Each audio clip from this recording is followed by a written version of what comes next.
오늘 저는 열왕기상 18장 41절로 46절의 말씀을 가지고 하나님의 역사를 경험하라 이란 제목으로 은혜의 말씀을 나누고자 합니다. 오늘 본문에 등장하는 엘리야 선지자는 3년 6개월 동안 비가 오지 않는 땅에 하나님 비를 내려달라고 간절히 기도합니다. 그때 하나님께서 그 기도에 응답하셔서 가뭄으로 죽어있는 땅에 비를 내리셔서 생명력을 불어넣으심으로 말미암아서 많은 열매를 맺게 되었다라고 증언하고 있어요. 이에 대해서 야고보서 5장 17절로 18절에 이렇게 말씀합니다. 다 같이 시작. 엘리야는 우리와 성정이 같은 사람이로되 그가 비가 오지 않기를 간절히 기도한즉 3년 6개월 동안 땅에 비가 오지 아니하고 다시 기도하니 하늘이 비를 주고 땅이 열매를 맺었느니라. 아멘. 사실은 이 시대가 영적으로 가물어 있는 시대, 영적 가뭄이 있는 시대, 하나님의 은혜가 필요한 시대, 하나님의 담비가 필요한 시대가 아닌가 생각해 봅니다. 하나님의 은혜의 담비가 내려야 이 땅에 새롭게 소생하고, 하나님의 은혜의 담비가 내려야 내 영이 새로 살게 되고, 하나님의 은혜의 담비가 내려야 우리의 사업이 흥황하고 우리의 모든 삶 가운데 축복의 열매가 주렁주렁 맺게 될 줄로 믿습니다. 그러면 하나님의 은혜와 역사가 일어나도록 하기 위해서는 우리가 어떻게 영적 준비가 필요할까요? 첫째로 간절한 기도가 하나님의 역사를 경험하게 합니다. 엘리야 선지자는 한마디로 말하면 기도의 사람이다. 이 사건이 있기 전에 엘리야 선지자는 갈멜산에서 850대 1의 영적 전쟁을 하게 됩니다. 당시의 백성들을 잘못된 길로 인도한 바알 선지자 450명, 그리고 아세라 선지자 400명 도합 850대 1의 영적 전쟁을 갈멜산에서 하게 되는데, 이때 800대 1의 영적 전쟁에서 승리하게 하는 승리의 능력이 뭐냐? 바로 엘리야의 끈질긴 기도인 것을 보게 됩니다. 엘리야 선지자가 송아지를 잡아서 각을 떠서 나무 위에 올려놓고 간절히 기도합니다. 열왕기상 18장 37절입니다. 시작. 야훼여 내게 응답하소서, 내게 응답하소서. 이 백성에게 주 야훼는 하나님이신 것과 주는 그들의 마음을 돌이키심을 알게 하옵소서. 그들은 이 엘리야 선지자는 영적으로 정말 이 가물어 있는 그 땅 가운데 하나님의 담비와 은혜가 내리기를 원합니다. 그리고 하나님의 불을 일으셔서 이 재물을 태우심으로 말미암아 하나님의 살아계심을 백성들이 알게 하고, 또 이방 신상을 따라 섬겼던 그 마음들이 돌아와서 하나님을 섬길 수 있는 그런 마음으로 바꿔달라고 간절히 기도합니다. 그럴 때 갑자기 하나님의 불이 하늘에서 내려오고 번제물과 나무와 돌과 흙을 태우고 또 도랑의 물을 핥아버렸습니다. 여러분, 이 광경을 보던 목도에 있던 백성들이 두려워 떱니다. 그리고 과연 야훼 그분은 하나님이시다 이렇게 고백하게 하고 백성들의 마음이 하나님께로 돌아오게 된 것을 보게 되는데요. 그때 엘리야 선지자는 백성들과 더불어서 바알 선지자를 잡아서 기손 시내가로 내려가서 다 거기서 목을 쳐 죽이고 영적 대승리를 이루게 됩니다. 그리고 이제 하나님께서 이 땅에 비를 내리시겠다고 말씀하신 하나님의 약속의 말씀이 이제 이루어지도록 갈멜산 기도원에 올라가서 또 그의 얼굴을 다리 사이에 넣고 간절히 기도하기 시작합니다. 오늘 본문 열왕기상 18장 42절인데요. 다 같이 시작. 아합이 먹고 마시러 올라가니라 엘리야가 갈멜산 꼭대기로 올라가서 땅에 꿇어 엎드려 그 얼굴을 무릎 사이에 넣고 이렇게 기도한 모습이 나와요. 엘리야가 기도할 때 평범하게 주여 응답하소서가 아니라 이제는 그의 얼굴을 그의 무릎 사이에 넣고 기도했다. 이것이 어떤 기도냐? 바로 간절한 기도의 상징이다. 하나님 역사하심의 은혜를 간절히 사모하는 기도다. 하나님 주님께서 역사하심으로 말미암아 하나님의 살아계심이 이 땅 가운데 나타나기를 원합니다. 하나님께서 약속하신 그 비를 내리셔서 하나님께서 자연을 통치하시고 다스리신 하나님, 전능하신 하나님 것을 알게 할 수 있게 해달라고 간절하게 기도합니다. 여러분, 간절한 기도는 하나님의 능력의 손을 움직인데요, 여러분 믿으시면 아멘 하시기 바랍니다.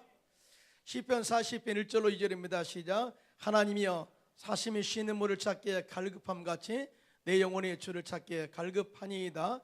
내 영혼이 하나님 곧 살아계시는 하나님을 갈망하나니 내가 어느 때에 나가서 하나님의 얼굴을 배울까.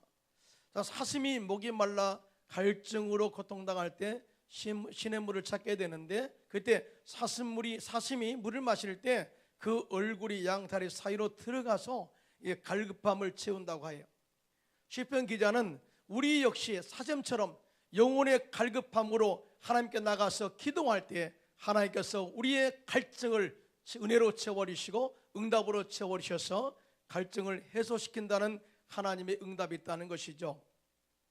우리가 하나님을 향한 간절한 기도가 있으면 하나님께서 마음을 활짝 여시고 우리에게 필요한 모든 것들을 채우실 뿐만 아니라 우리의 필요한 갈증들을 채우신다는 사실을 절대로 믿으시기를 예수님의 이름으로 축원합니다. 간절히 기도하면 하나님께서 마음의 마음도 움직이시고 환경도 움직이셔서 우리의 모든 것 가운데 하나님의 살아계심을 나타나게 하게 되는 것을 보게 되는데요. 느헤미야가 바로 우리의 모델로 우리에게 등장하는 것을 보게 됩니다. 여러분, 느헤미야는 참 믿음의 사람이었어요.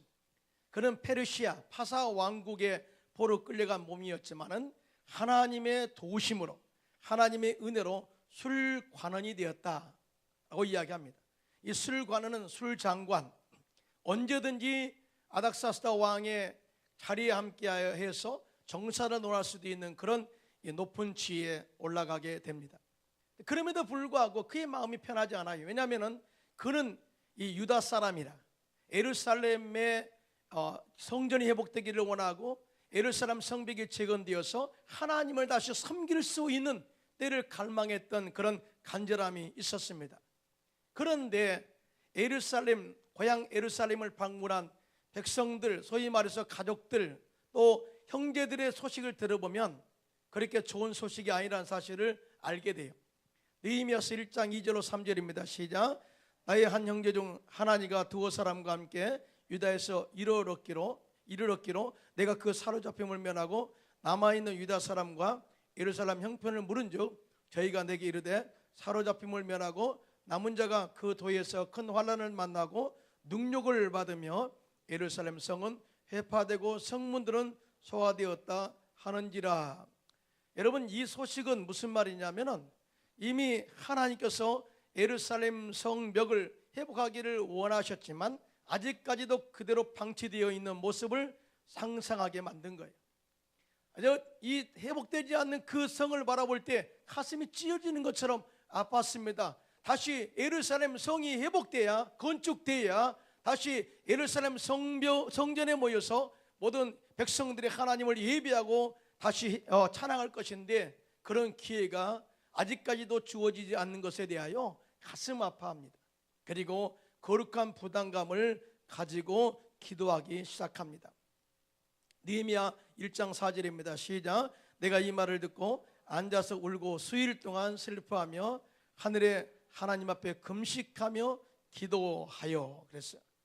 이 나라가 초토화되고 또 성벽이 무너져서 그대로 상태로 방치되어 있고 또 뿐만 아니라 성문은 소화되어서 흔적도 없이 사라지는 이 모든 환경을 상상해 보니까 도저히 잠이 오지 않는다는 것이죠.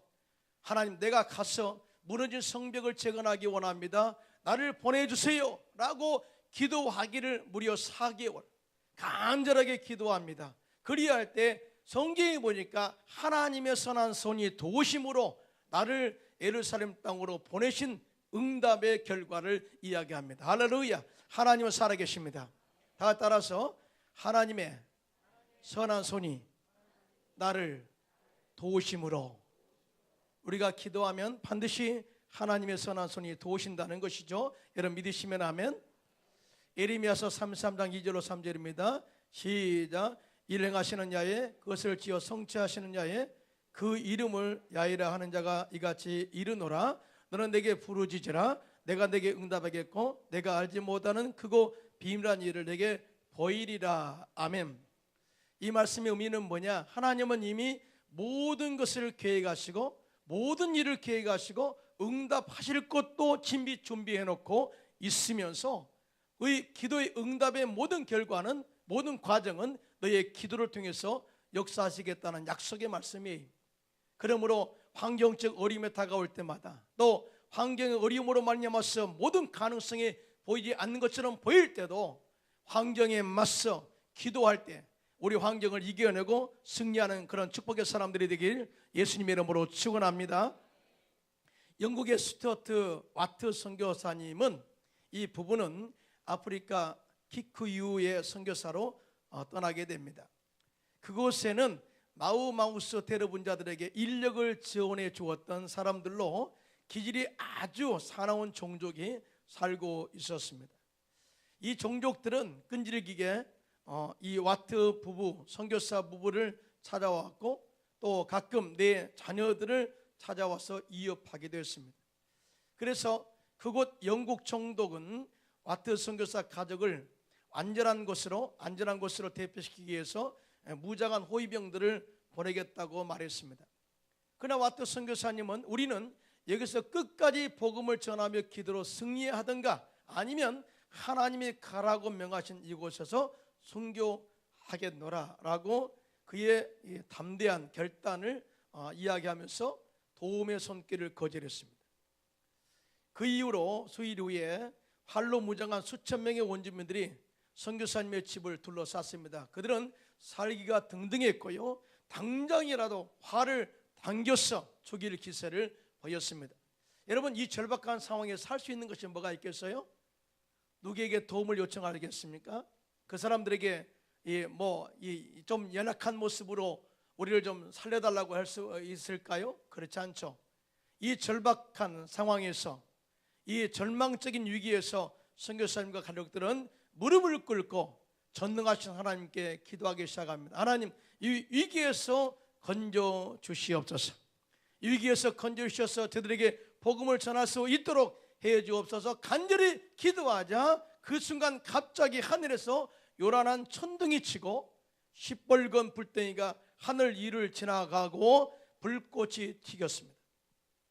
하늘에서 심판의 불이 떨어진다고 믿은 원주민들은 겁에 질려서 다 도망치고요, 다시는 선교사님 집 앞에 나타나지 않았다고 간증했습니다. 즉 다시 말해서 영적 전쟁의 승리를 이루게 된 것이죠. 할렐루야. 하나님은 살아계십니다.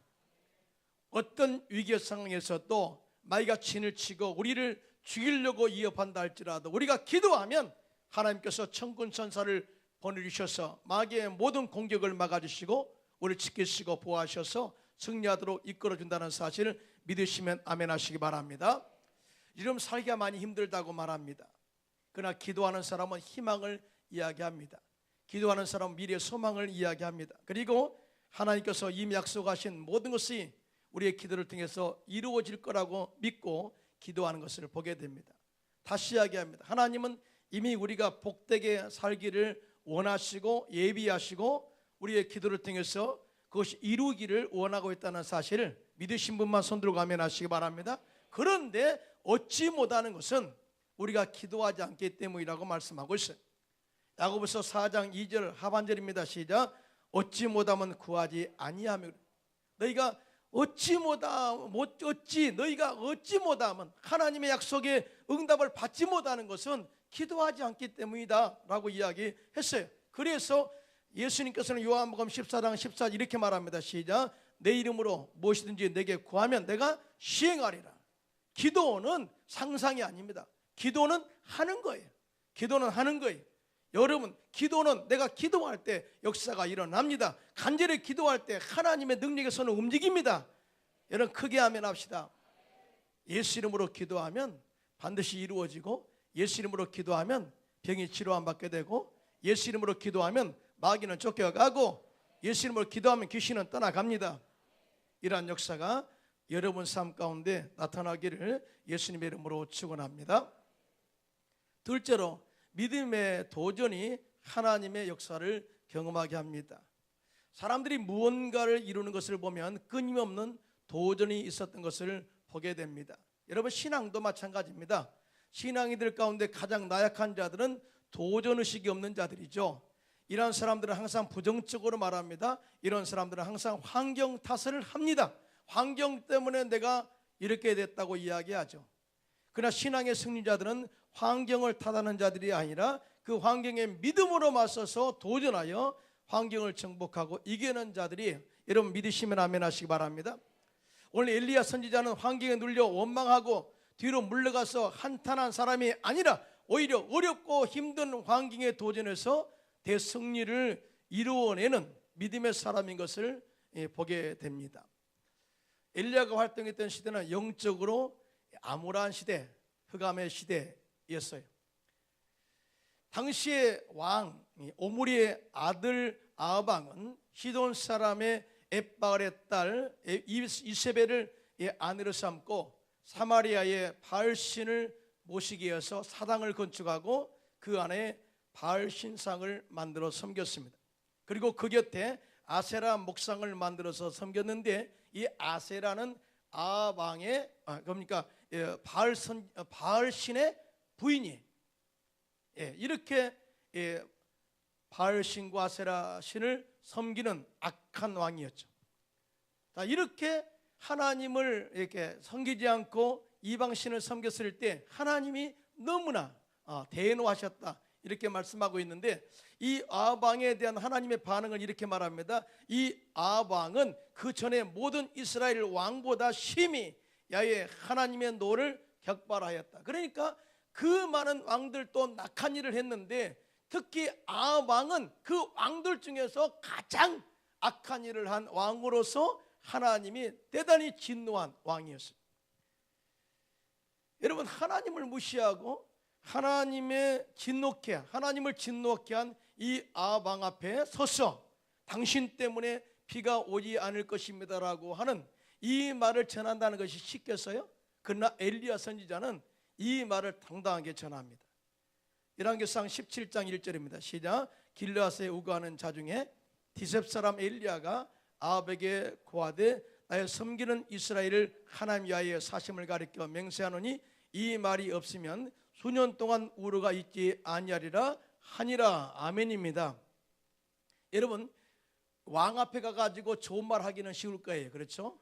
왕이여 만세수하십시오. 만세, 이거 좋겠죠. 왕 때문에 나라가 좋습니다, 이 말 전하기 쉽겠죠. 그러나 당신 때문에 하나님이 진노해서 앞으로 3년 6개월 동안 비가 안 올 것이다, 비뿐이 아니라 이슬도 내리지 않을 것이다, 이 말을 했을 때 과연 왕이 가만히 있겠습니까? 왕은 역시 진노하죠. 그래서 엘리야를 대단히 싫어합니다. 그래서 저가 내 마음을 상하게 한 자, 진노케 한 자라고 이야기까지 합니다. 자, 그렇게 왕 앞에 많은 사람들이 서기를 두려워하는데 엘리야 선지자는 환경 도전하고 왕 두려움 도전해서 담대하게 하나님의 메시지를 전하게 되는데요, 그 말씀의 선포대로 또 기도대로 하나님께서 3년 6개월 동안 땅에 비를 내려주지 않습니다. 자, 그런데 이 이유가 또 문제죠. 자, 이제 3년 6개월 동안 가뭄의 시대가 지나고 나서 이제 하나님께서 말씀하시기를 이제 이 땅 가운데 비를 내리겠다고 말씀합니다. 이것도 전해라는 거예요. 자, 심판 이후에 이제 하나님께서 비를 내리게 하시겠다, 이 말씀을 전한다는 것이 쉬운 일이 아니죠. 그런데 이 말씀을 또 전합니다. 열왕기상 18장 41절 오늘 본문입니다. 시작. 엘리야가 아합에게 이르되 올라가서 먹고 마시소서. 큰 빗소리가 있나이다. 빗소리가 납니다. 올라가서 이제 기도 그만하시고 올라가서 드시기 바랍니다. 이 말하기 어려운 거죠. 아직 아무 증상도 보이지 않는데 이런 이야기를 한다는 것은 쉽지 않죠. 엘리야는 이 말씀을 선포한 이후에 이 약속의 말씀이 이루어지도록 하기 위해서 땅에 무릎을 꿇고 그의 얼굴을 그의 다리 사이에 넣고 간절히 기도합니다. 그때 그 사원이 바다에서 손바닥만한 작은 구름을 발견하고 엘리야에게 보고합니다. 사원이 이 말을 듣고 엘리야에게 보고할 때 엘리야 선지자가 사원의 이 말을 듣고 엘리야 선지자가 이렇게 말하죠. 열왕기상 18장 44절 시작. 올라가 아합에게 고하기를 비에 막히지 않도록 마차를 가지고 내려가소서 하라 하니라. 자, 이 말씀은 뭐예요? 이제 손바닥만한 하나님의 이 징조, 비를 내리겠다는 사인을 봤으니 이제 비가 곧 내릴 거야 라고 하는 확신을 가지고 왕에게 이야기하기를 빨리 비가 오면은 마차가 길을 막아서 이 비 때문에 길을 막아서 왕궁까지 갈 수 없으니까 비 오기 전에 빨리 내려가십시오라고 하는 이 담대한 믿음을 선포하게 되죠. 여러분, 이 믿음은 어디서 올까요? 우리가 믿는 대상이 누군가를 확실할 때 나오는 것입니다. 여러분 믿으시면 하면, 엘리야는 어떤 믿음이냐? 하나님은 전능하신 분이시고 우주를 창조하신 하나님이시고 이 땅의 생사복을 주관하신 하나님이시고 그리고 자연계를 다스리셔서 때를 따라 비를 주시는 하나님께서 비를 내리시면 또 비를 막을 자가 없다는 그 전능하신 하나님을 믿었던 거예요. 그래서 왕 앞에 두려움보다는 하나님의 전능하심을 믿고 나가니까 환경적인 그런 모든 장애물들은 그렇게 크게 보이지 않았던 것이죠. 우리 역시 믿음의 도전을 키워야 됩니다. 믿음으로 환경에 도전해야 됩니다. 아프다고 다 침상에 앉아서 나는 아파요 그러지 말고 예수 이름으로 당당하게 맞서 싸워야 되고 믿음으로 기도로 병마를 이기시기를 바랍니다.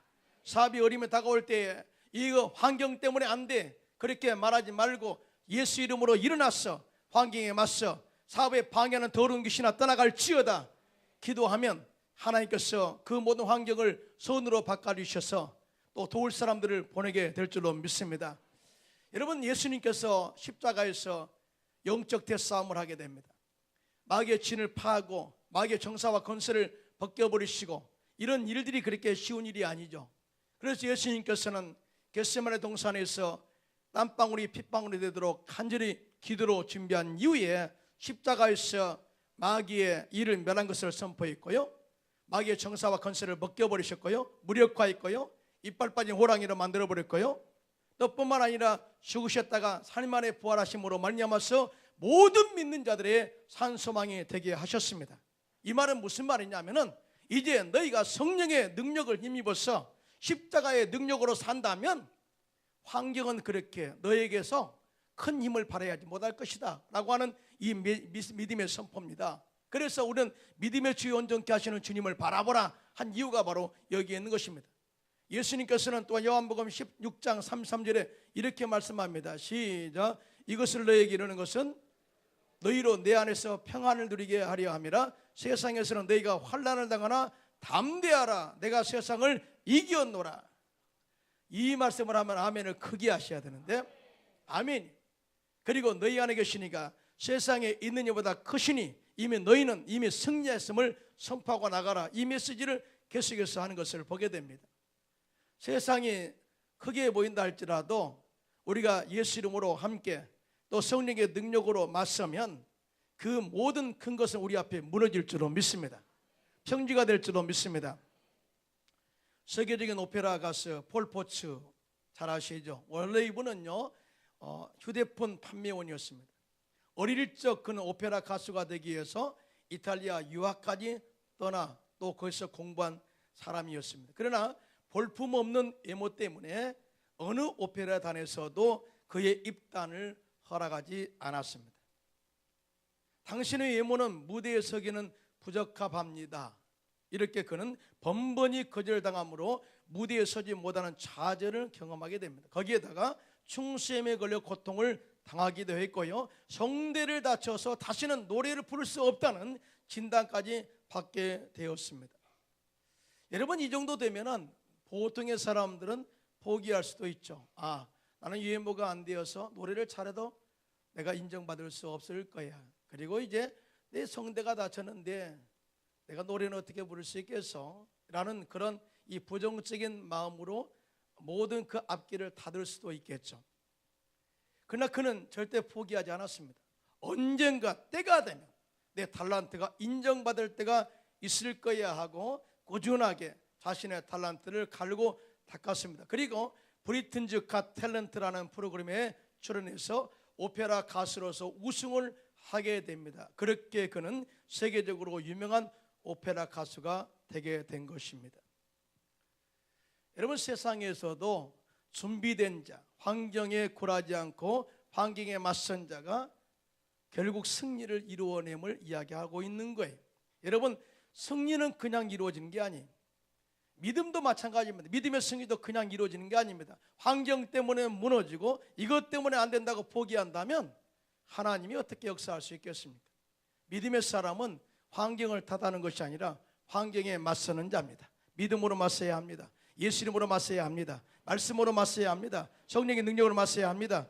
그리고 끝까지 기도할 때 하나님께서 어려운 환경들을 다 이겨 승리하게 하시고 우리를 복되게 하신다는 사실을 절대로 믿으시기를 예수님의 이름으로 축원합니다. 마지막 세 번째로 믿음의 인내가 하나님의 역사를 경험하게 합니다. 오늘 본문 열왕기상 18장 43절 시작. 그 사원에게 이르되 올라가 바다편을 바라보라. 저가 올라가 바라보고 고하되 아무것도 없나이다. 가로되 7번까지 다시 가라. 자, 엘리야 선지자가 그 얼굴을 무릎 사이에 넣고 간절히 비 오기를 기도합니다. 그런데 거기에서 흔적을, 징조를 기대했던 거죠. 더 바다 쪽을 바라보라. 바다 쪽을. 제가 엘리 갈멜산에 올라가 봤어요. 갈멜산에 올라가면 뭐 그렇게 아무것도 없습니다. 뭐 고목, 이렇게 관목 이런 것만 있고요. 굉장히 척박한 땅이, 이스라엘 땅이 적 갖고는 가난 땅은 아닙니다. 정말 그 사막도 있고요. 그 다음에 그 갈멜산에서 바라봤을 때 평지가 큰 열려 있어요. 그런데 한쪽을 보니까 바다가 보이는 거예요.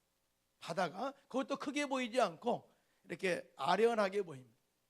보통 바다 쪽을 봐라 그 말은 바다에서 보통 비구름이 형성되는 거죠. 이것이 자연을 통해서 역사하시는 하나님을 기대한 거죠. 그래서 엘리야 선지자가 그 사원에게 바다 쪽을 바라보라. 아무것도 없습니까? 없습니다. 그렇게 말하자 7번까지 가라 이 말씀을 해요. 이것은요 완전 숫자, 또 다른 말로 말하면 하나님의 응답이 있을 때까지 가라 라고 하는 이 메시지입니다. 여러분 이런 생각을 하죠. 사원이 또 2번째 갔다가 또 없으면 또 보고 가고, 3번째 갔다가 와서 또 보고 가고, 5번째 갔다가 또 보고 가고, 그러면 엘리야가 어떻게 생각하겠어요? 귀찮을 수도 있고요, 기도의 줄이 끊어지고 맥이 끊어질 수 있죠. 그래서 너 아무 말도 하지 말고 하나님의 역사를 바라보고 7번까지 가. 그 말은 뭐 흔적을 발견할 때까지 다시 왔다 갔다 해 라고 하는 그 메시지입니다. 한 이렇게 저 믿음으로 기도하니까 흔적이 보이는 겁니다. 무슨 말이냐? 기도라는 것, 응답이라는 것은 포기하지 않고 끈질기게 기도할 때 응답 역사를 체험할 수 있다는 것을 이야기하고 있습니다. 제가 어느 때인가 한번 이야기한 적이 있죠. 우물을 잘 파는 사람은 어느 때까지 파느냐? 물이 나올 때까지 파는 사람이에요. 좀 10m 정도 파다가 안 나온다고 다른 곳을 파면 그 사람은 평생에 물맛을 볼 수 없을 것입니다. 우리도 마찬가지죠. 기도하다가 한 5분 정도 기도하다가 응답이 없다고 다시 포기하고, 다시 시험 들었다가 또 다음날 또 기도하고 그러지 마시고요, 응답이 있을 때까지 기도하시기를 예수님의 이름으로 축원합니다. 마음속에 평강이 있을 때까지 기도하시고요, 확신이 있을 때까지 기도하시고요, 하나님의 환경적으로 역사할 때까지 절대 포기하지 말고 기도하면 하나님께서 반드시 때가 차면 이루신다는 것을 믿고 기도하는 저와 여러분 되시기를 예수님의 이름으로 축원합니다. 야고보서 5장 11절입니다. 시작. 보라, 인내하는 자를 우리가 복되다 하나니 너희가 욥의 인내를 들었고 주께서 주신 결말을 보았거니와 주는 가장 자비하시고 긍휼히 여기시는 이시니라. 아멘입니다. 크리스찬 역사가 찰스 베어드라는 사람이요, 일평생 인류 역사를 연구하면서 소중한 하나님이 보이지 않는 가운데 역사하시는 4가지의 이 교훈을 얻었다고 이야기를 했습니다. 자, 보이지 않지만 하나님이 주관하고 있는 것을 어떻게 알 수가 있느냐 한번 들어보십시오. 첫 번째, 나는 인간들의 잔인한 파괴 속에서도 더 힘있게 건설하시는 하나님의 능력을 보았다. 이걸 이야기해요. 여러분, 인간들은 자연을 파괴해요. 인간들은 사람을 죽이고 또 나라를 파괴합니다. 그러나 그 가운데 하나님은 또 새롭게 나라를 세워가시고 또 사람들을 살려가시는, 이걸 보면 신비롭다는 거죠. 하나님이 이렇게 생명의 역사를 전 세계에서 또 구석구석에서 역사하신다는 것을 이야기한 거예요. 이걸 봤다는 거예요. 둘째로, 하나님의 연자 맷돌은 비록 천천히 돌아가지만 정확하고 섬세하시다. 이 말은 무슨 말이냐면 하나님의 심판의 연자맷돌은 정말 심판의 연자맷돌은 안 돌아간 것처럼 보이지만은 너무 느린 것처럼 보이지만은 성경에 이렇게 말씀하죠. 이 악한 자, 하나님을 떠난 자에 대한 심판은 반드시 때가 되면 이루어지게 될 것이고 하나님을 섬기는 자의 축복은 반드시 때가 되면 이루신다는 이 역사를 비밀 가운데 신비하게 이루어가고 있다는 것을 본 것입니다. 여러분, 이런 역사가 우리 가운데 임하게 될 줄로 믿습니다. 세 번째 또 하나 교훈은 꿀벌이 꽃의 꿀을 따면서도 수정시키는 신비를 보았다. 꽃은 벌들에게 꿀을 주죠. 자, 꿀을 내어주면 모든 것이 손해인 것처럼 보이지만은 웬걸요? 이 벌이 꿀을 딸 때, 꿀을 입으로 딸 때 그 다리에 화분을 묻혀서 옮겨줌으로 말미암아서 수정시키는, 그리고 그 꽃이 열고 꽃이 열매를 맺는 신비한 역사를 교훈적으로 보게 되었다라고 하는 것이죠. 우리는 주님께 나와 헌신하고 충성하면 또 하나님께 물질 드리면 우리가 손해인 것처럼 보이지만 그 가운데 신비하게 다시 부어주시는 하나님 역사를 절대 잊지 않기를 예수님의 이름으로 축원합니다. 이 세 번째 교훈이에요. 자, 네 번째 교훈은 뭐냐? 나는 캄캄한 밤중에 하늘의 별이 더욱 빛나는 모습을 보았다. 이 말은 뭐냐면 이 캄캄한 이 밤중이라는 것은 우리의 어둠의 환경입니다. 또 어려움의 환경입니다. 또 두려움의 환경입니다. 그런데 놀라운 것은 영적으로 보면 하나님의 한 줄기의 빛을 우리에게 비추셔서 우리를 도우실 것을 준비하고 있다는 것이죠. 다시 말해서 어려우면 전능하신 하나님이 더 크게 잘 보인다는 거죠. 여러분 믿으시면 아멘. 그래서 기도하게 되는 것입니다. 시골에 가면 별들이 너무 밝게 빛나요. 그렇죠? 환란하다 찬란하다. 이 별빛 때문에 귀농한 사람도 있다고 합니다. 마지막 때에 좀 별을 보면서 여유 있게 좀 산다고, 아름다움을 보고 이렇게 귀농하는 사람도 있다고 해요. 서울 시내에서 별을 보면 안 보여요. 그런데 감사하게도 광명에서 별을 보면 잘 보입니다. 광명에서. 이 무슨 말이에요? 주변이 어두울수록 빛나는 별이 잘 보이듯이 우리의 환경 속에 많은 어려움이 다가올수록 전능하신 하나님이 더 크게 보이고 더 우리에게 도우실 그 하나님 것을 믿고 기도하게 된다는 영적인 교훈이에요. 여러분 정말 우리가 환경 속에서도 이렇게 하나님 역사를 발견한 이 찰스 베어드는 이렇게 결론을 맺고 있죠. 인간들의 잔인한 파괴 속에서 하나님의 건설을, 어둠 속에서 빛을, 부정적인 환경 속에서 긍정을, 작은 것들 속에서 큰 것을, 무질서 속에서 하나님의 질서를 발견했다라고 이야기합니다. 여러분 참 이 뉴스를 들으면 참 좋은 미래가 희망이 있다 그런 마음이 들지 않아요. 뉴스 보면은 항상 그 부정적인 그런 환경들을 우리가 듣게 되는데요. 그러나 이것 때문에 우리가 실망하고 뒤로 물러가 침륜에 빠진다면 우리는 절대 하나님의 자녀가 아니죠. 우리는 절대 환경은 어렵다 할지라도, 경제가 어렵다 할지라도, 정치가 우리에게 희망을 주지 않는다 할지라도 중요한 것은 우리는 하나님께 우리의 믿음의 초점을 맞추시기를 바랍니다. 그리고 하나님의 약속의 말씀을 붙잡고 환경에 도전해서 믿음 가지고 끝까지 포기하지 말고 기도한다면 하나님께서 여러분의 기도를 응답할 것이고 여러분 사업을 복되게 하실 것이고 여러분 건강을 회복하게 할 것이고 또 큰 복받아 큰일 하도록 우리를 이끌어갈 줄로 믿습니다.